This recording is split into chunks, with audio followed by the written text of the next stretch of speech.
Hello mga katuts! So Wednesday ngayon, January 21, 2026 at dito ako duty sa Taguig and sobrang happy ko kasi meron isa tayong follower sa aking social media na bumisit sa akin dito sa Taguig. Actually taga-Taguig lang din siya pero iba talaga ang nagagawa ng social media kasi kahit hindi sila mismong malapit sa clinic kasi ang laki naman ng Taguig, pero nakikita tayo sa social media at nagbe-visit sila dito sa clinic. So, andito ang aking patient from Taguig.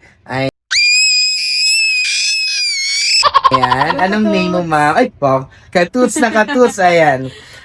Pero Dilin po, you can just call me Pero. Pero, ayan. Thank you so much sa pag-visit. Saan ka dito sa Taguig? Diyan lang po, malapit lang din po sa Maharlika po. Malapit lang sa Maharlika. At, so, paano mo nalaman yung clinic? Sabi ko, ano naman interview na kita. Opo, nalaman ko po yung clinic po ni Doc sa TikTok po.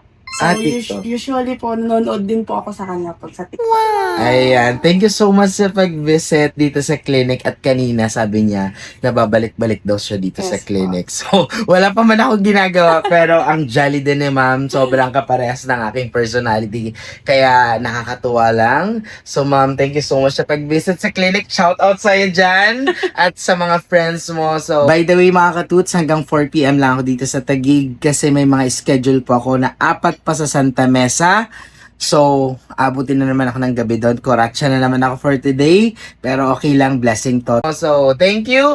And don't forget to smile. Ayan.